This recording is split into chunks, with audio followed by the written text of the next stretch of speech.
Ramadan teman-teman sekalian adalah salah satu dari rukun Islam, berpuasa padanya. Kalau anda bulan Ramadan tidak berubah menjadi baik, kira-kira pertanyaan saya, kapan anda baik? Di bulan Ramadan, seluruh dunia, umumnya kaum muslimin, kita ke Amerika, kita ke Saudi, ya kita ke Timur Tengah, kita ke Asia, yang ada orang Islam, semua puasa. Segelintir orang yang tidak puasa, yang lainnya semua puasa. Artinya, kalau pada saat itu rame-rame saja anda tidak mau puasa, kira-kira kapan akan puasa? Kalau pada saat itu rame-rame kaum muslimin membaca Al-Quran dan anda tidak ikut baca Quran, kira-kira kapan akan baca Al-Quran? Kalau Ramadan orang semua sholat tarawih teman-teman sekalian, lalu anda tidak sholat, kapan anda akan sholat malam nih? Kira-kira. Kalau orang rame-rame ini semua. Kalau Ramadan kaum muslimin berlumba-lumba meninggalkan kemaksiatan, dan anda tidak tinggalkan, kapan anda akan meninggalkan kemaksiatan? Kan luar biasa semuanya, gitu kan? Saya menjelaskan Ramadan adalah bulan training yang luar biasa.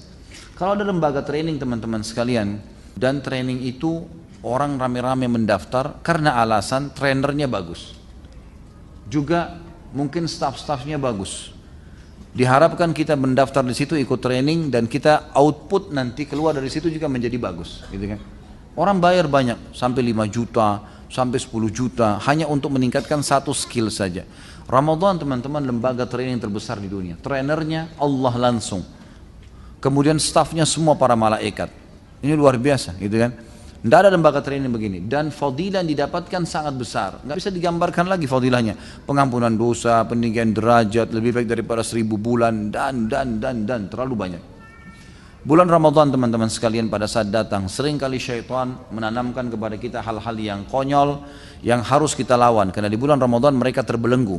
Dan ini fadilah lain bulan Ramadan, di mana Nabi SAW mengatakan kalau tiba Ramadan, maka semua pintu surga dibuka, semua pintu neraka ditutup, semua syaitan dibelenggu.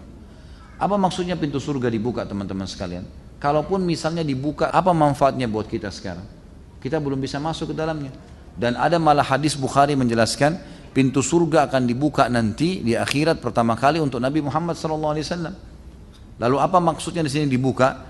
Maka ulama menekankan lebih cenderung kepada terbuka pendaftaran untuk ke surga. Kesempatan orang beramal saleh didaftar ke surga. Sama kalau sebuah kampus mengatakan tanggal 1 sampai tanggal 30 Januari pendaftaran. Yang mendaftar di kampus ini akan ada penerimaan. Yang mendaftar kemungkinan diterima, kemungkinan tidak, tapi tergantung. Bisa saja lebih besar kemungkinan diterima. Beda dengan orang yang lewat depan kampus lalu berkata, saya mau daftar kampus ini, tapi dia tidak daftar sama sekali sampai lewat akhir bulan. Dapatkah sesuatu? Gak mungkin, gitu kan? Seperti itu memahaminya. Jadi Ramadan dibuka pintu-pintu surga, ditutup semua pintu neraka. Ditutup ini artinya tidak ada orang yang didaftar ke neraka pada saat itu. Sudah tidak ada. Ya, orang berbuat salah pun masih cenderung dimaafkan oleh Allah Subhanahu Wa Taala. Dan semua syaitan dibelenggu. Tapi ini perlu difahami, ada hadis yang lain berbunyi riwayat Imam Ahmad. Dan syaitan-syaitan itu dibelenggu sehingga mereka tidak leluasa menggoda seleluasa menggoda di luar Ramadan. Artinya masih menggoda. Cuma mereka tidak seleluasa di luar Ramadan. Ini fadilah yang lain dari bulan Ramadan tentunya. Dari bulan Ramadan.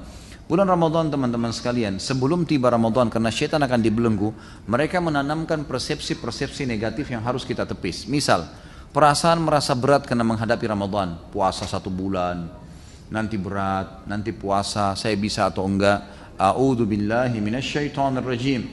Saya bisa, sambut dengan gembira. Kita mau pergi haji, syaitan akan tanamkan sama tuh, nanti haji macet, padat. Kemarin tahun lalu ada informasi ada yang mati, nanti saya mati nggak di sana. Padahal kalau ajal pasti matilah, gitu kan? Nggak mungkin tidak. Maka ini harus dilawan. A'udzubillahi minasyaitonirrajim. Salat tahajud. Nanti kalau saya salat tahajud jam 2 atau jam 3, besok pagi ngantuk nggak ya? A'udzubillahi minasyaitonirrajim. Kerjain. Allah Subhanahu Wa Taala tidak memerintahkan sesuatu kecuali ada hikmah-hikmah di situ, gitu kan? Persepsi ini pasti tertanam kata para ulama dalam jiwa setiap muslim. Tinggal bagaimana dia melawannya. Ada persepsi Ramadan nanti lemas, nanti loyo. Ini semua tergantung kita bagaimana mensugesti diri kita. Niat itu teman-teman, kalau bahasa saya pribadi adalah sugesti. Niat adalah sugesti. Orang niat puasa berarti sugesti untuk puasa. Niat sholat berarti sugesti untuk sholat dan seterusnya. Orang kalau niat subhanallah, misal gini, kita mau niat puasa besok. Itu niat itu adalah sugesti yang sangat luar biasa ke dalam seluruh anggota tubuh kita, gitu kan? Dari dalam hati beranjak ke otak kita, dari otak disebarkan ke seluruh tubuh kita, sehingga tubuh ini siap untuk puasa, siap untuk tidak minum, siap untuk tidak makan. Memang begitu. Orang niat sholat berarti dia siap untuk sholat. Kalau ada yang ganggu dia terganggu tuh. Ini kalau sudah niat sholat tadi maghrib, udah niat mau sholat dalam hati, begitu kita Allahu Akbar ada orang ribut, kita terganggu. Karena sudah niat, sugestinya memang tubuh kita, mindset kita sudah siap untuk sholat itu. Kita mau haji, kita mau jihad, semuanya begitu. Makanya niatnya yang harus kuat di sini. Bagaimana kita melawan persepsi negatif itu dengan sugesti positif, gitu kan? Enggak, saya tidak loyo, saya tidak lemas.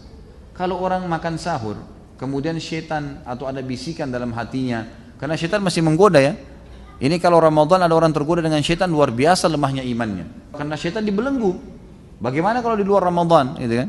Kalau masih ada bisikan syaitan di sahur, nanti jam 11 kamu haus loh. Nanti kamu lapar loh. Terus kita mengiyakan sugesti negatif itu, bisikan-bisikan negatif itu. Nanti jam 11 haus benar, gitu kan? Masa kita mau dikalah sama syaitan yang bisikin nanti kamu haus, nanti kamu begini. Lain kalau kita disuruh sehari semalam 24 jam tidak boleh minum. Mungkin berat, 2 hari misalnya. Ini enggak. Dari subuh hanya sampai maghrib dan pahalanya besar, gitu kan? Pahalanya sangat besar. Jadi di sini kita harus mentepis sugesti-sugesti negatif syaitan, lemas dan loyo. Keluar dari sugesti negatif dan kita masuk kepada sugesti yang positif kita. Sama halnya juga dengan masalah bulan Ramadan dianggap adalah bulan untuk balas dendam, tanda kutip ya. Ini saya nggak sahur tadi, maka buka puasanya balas dendam. Beli warna-warni, macam-macam, yang biru, yang merah, semua mampir. Motornya mungkin sudah penuh dengan kresek, gara-gara beli semua. Yang kolak dibeli, yang ini dibeli, yang itu dibeli, macam-macam. Begitu buka puasa nggak bisa dimakan. Ini salah, persepsinya salah. Nabi SAW sudah ajarin buka puasa dengan air putih dan kurma. Habis itu sholat dulu, pulang jangan kagetkan usus anda karena sudah istirahat, baru kemudian makan dengan tenang, gitu kan? Baru makan dengan tenang, insya Allah nggak ada masalah, gitu kan? Jadi justru kontrol. Kata ulama, kalau orang puasa kemudian tidak bisa juga mengontrol hawa nafsu, mengatur makanan dan minuman yang masuk, ini berarti dia belum mendapatkan tujuan utama puasa. Mengetahui bagaimana keadaan orang-orang yang susah di luar sana. Kita jadi tahu, makanya dimotivasi lagi. Siapa yang membuka puasakan orang yang puasa, maka akan dapat pahala seperti orang yang dibuka puasakan tanpa dikurangi sedikit pun dari pahala orang yang dibuka puasakan itu. Kita berikan sebutir kurma, segelas air, maka kita akan dapat pahala mereka. Kita akan dapat pahala mereka, gitu kan? Makanya kejar untuk membuka puasakan orang lain. Jadi kita sudah rasa haus, rasa lapar, kita juga melakukan, membagi pada orang-orang yang susah di pinggir jalan, di mana-mana. Mereka harus berlumba-lumba untuk melakukan perbuatan-perbuatan seperti ini. Jadi ini persepsi negatif semua harus dilawan. Harus dilawan. Semua bisikan dalam hati kita atau di benak kita yang membuat kita malas ibadah, apalagi meninggalkannya dari syaitan. Lawan. Kalau kita nggak lawan sampai kapan nih? Syaitan mau setiap hari buku amal kita kosong, gitu kan? Apalagi Ramadan puncak-puncaknya kita beribadah. Jadi persepsi negatif harus dilawan nih, gitu kan? Kesempatan minta surga, kesempatan menyelamatkan diri dari api neraka. Dan kata Nabi SAW, di bulan Ramadan Allah punya pembebas dari api neraka. Orang-orang yang dibebasin. Dan itu terjadi di setiap malam. Itu terjadi di setiap malam. Dan kalau tiba Ramadan, camkan baik-baik dalam diri kita.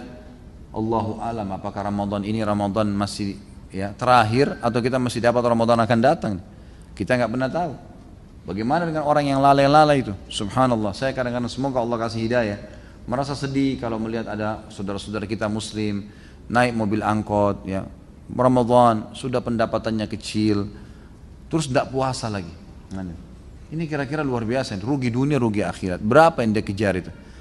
Dan itu subhanallah kadang-kadang mereka bisa puasa, tidak makan, tidak minum, tapi rokok tidak bisa. Ini satu hal yang luar biasa ya. Semoga Allah kasih hidayah. Bagaimana kalau Ramadan saja orang rame-rame ibadah, dia tidak ibadah, lalu kapan dia mau ibadah nih? Jadi kita masing-masing akan dihisab oleh Allah SWT. Jadi bulan Ramadan bulan training yang semestinya tidak tersia-siakan oleh setiap muslim. Dan teman-teman sekalian, kalau Ramadan sudah hilang, sudah pergi, maka usahakan terapkan hasil trainingnya. Jangan pas di akhir Ramadan atau pas Idul Fitri mulutnya bilang Alhamdulillah, tapi Alhamdulillahnya salah tempat, gitu. Alhamdulillah sekarang saya lepas dari penjara ibadah, gitu kan. Enggak lagi puasa, enggak lagi sholat malam. Ini yang ketawa-ketawa tahu diri ya.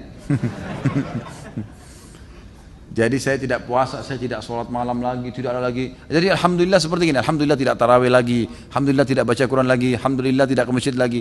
Ini salah. Buktinya Mereka setelah itu betul-betul seperti orang bebas. Subhanallah, saya dapat informasi dari beberapa jemaah saya, kalau mau tiba Ramadan, itu orang-orang yang pacaran pada sepakat tuh, ini Ramadan tidak bisa pacaran nih. Ketemunya nanti habis Idul Fitri. Jadi habis Idul Fitri kembali lagi. Ramadan rame-rame pakai jilbab, habis Ramadan buka jilbab. Ini subhanallah, ini keliru ini. Jadi Ramadan cuma dijadikan sebagai seremoni saja, rame-rame bertakwa, habis itu tinggalkan semua. Ini rugi sekali. Mestinya Ramadan bisa mengubah kita lebih baik, kemudian Ramadan akan datang lebih baik lagi sampai kita bertemu dengan Allah Subhanahu wa taala, sementara pahala kita sempurna, pahala kita sempurna. Jadi jangan disia-siakan, Ramadan ini adalah kesempatan emas bagi seorang muslim. Kata Nabi SAW, sungguh terhina sekali seorang hamba yang sudah mendapatkan Ramadan dan dia masih hidup sampai Ramadan habis pergi, sementara dia belum sempat diampuni dosanya.